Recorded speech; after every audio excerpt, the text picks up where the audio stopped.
Alright, what's up you guys? Welcome to another action figure review, as today I'm going to take you all the way back to the planet of Luminaire, as the city of Luminicity has lost its power, so these characters are looking for the Lightstar crystal to regain its momentum. So here we have characters like Grimskull, Prince Lightstar, and Ursak the Guardian, released in 1994 by Playmates. So Skeleton Warriors was an animated series that was really underrated, and I believe probably one of the coolest ones that I ever watched back then. And it's kind of an overlooked show because these characters are basically in search for their father who went missing, and it just has a very emotional attachment to this scenario because you kind of have the show end on a cliffhanger, which does involve their missing father. So the show does contain some dark elements to it, as we have Grimskull here, which we'll talk about in a little bit, and the fact that these characters are trying to fight the evil skeleton warriors, which you would think that if the animated series were to be just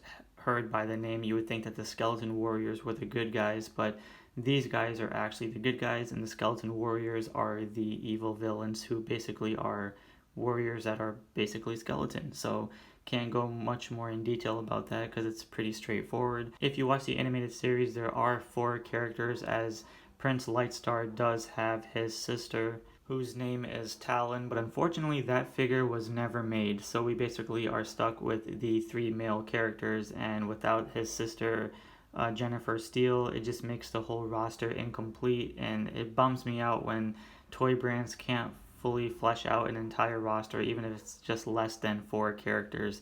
And it just really makes it unfortunate. However, I'm very happy that at least we have most of these figures made, and they do look pretty badass.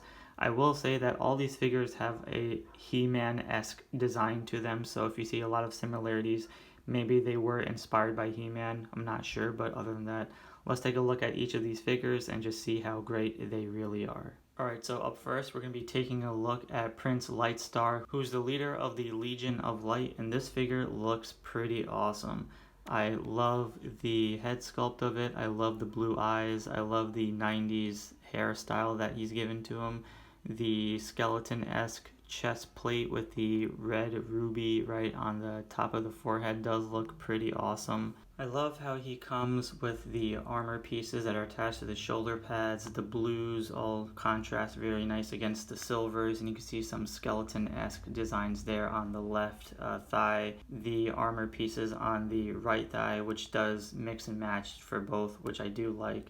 And then you have the gold trims on the boots, giving it more of a skeleton-esque, and with the knee pads looking pretty cool.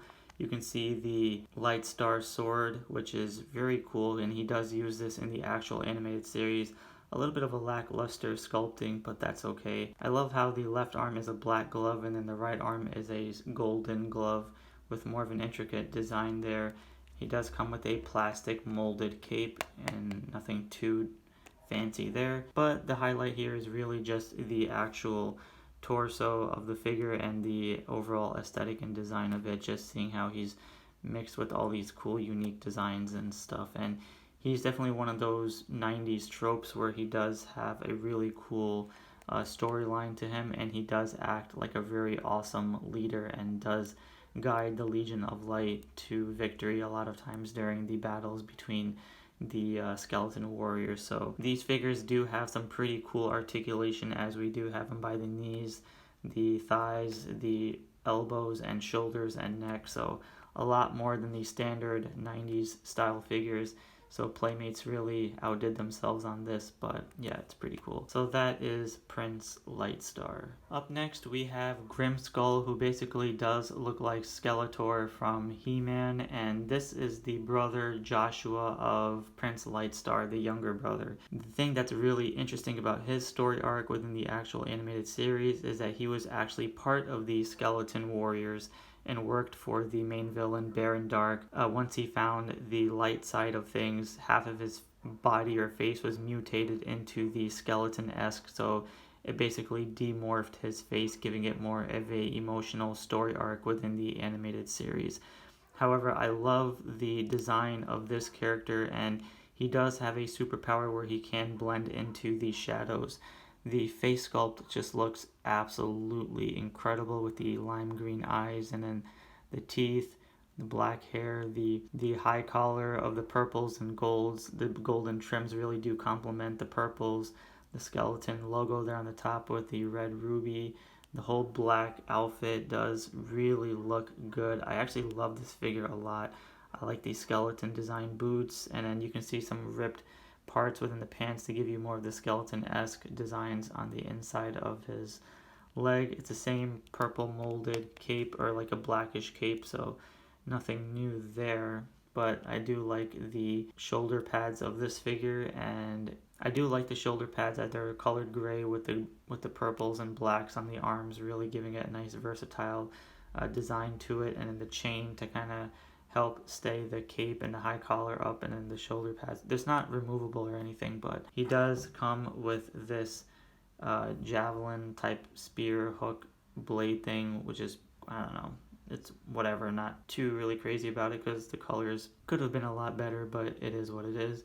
And then he does come with this gadget communicator map type thing where it's like a radar for the lights and darknesses and the skeleton warriors and stuff like that. They do use this in the actual animated series, but I kind of forgot the usage of it. But it's pretty cool that they included this in the actual action figure itself. So that is Grimskull. And last but not least, we have Ursak the Guardian, who is the uncle of the three characters, as well as the brother of the father of the characters who disappeared. And he's a pretty cool looking character. He still has that He-Man-esque design, and it reminds me of a He-Man character. Not too familiar of which one, but you can see that he does resemble some kind of He-Man character. I do like the facial expression, has like that nice beard with the goatee, the gold trims on the helmet that contrasts against the silvers. The maroons really do pop out, and then the designs on the chest plates look pretty cool. He does have the skeleton warriors with the red ruby there on the top of the forehead, and then you can see the armor pieces on the actual thighs. You can see some battle damage, shows you he's been through some crazy wars. And I love the boots. It looks very futuristic and has a lot of these mechanical parts to it, so a nice looking gun on the holster there on the side of the boot as well. Some straps and buckles to help hold the armor pieces, and then the nice silver toned gun. The right arm has more of a silver pieces with the golds and trims against the reds, which is more of a plain design to it with the same exact gauntlets on the left side. But yeah, it does give you some cool unique designs, as even on the shoulder pads you can see how there's like more line sculpting compared to the left one, which looks more like pins and more design sculpts with like some type of gadgets or gizmos. I'm not really too sure, but yeah, overall the main chest plate looks cool. The back has a really nice gold, reds, and silvers. Same with the helmet, not looking too bad, and then everything else looks pretty cool. So yeah, not too much else to say other than he's a really cool asset to the Legion of Light. And again, I really wish that they made the female sister Talon, but you know, it sucks. And so that is Ursak the Guardian. Alright you guys, so that was my Skeleton Warriors collection, as we have Prince Lightstar, Ursak the Guardian, and Grimskull. And again, if you haven't seen the show, go ahead and watch it because it is pretty cool, and it's only one season, so you're not going to be wasting too much time on that because it's pretty entertaining for that matter. I will do an updated video involving the Skeleton Warrior villains, so stay tuned for that. So I want to thank you guys all for watching. Be sure to give a like and subscribe, and I'll see you all in the next episode.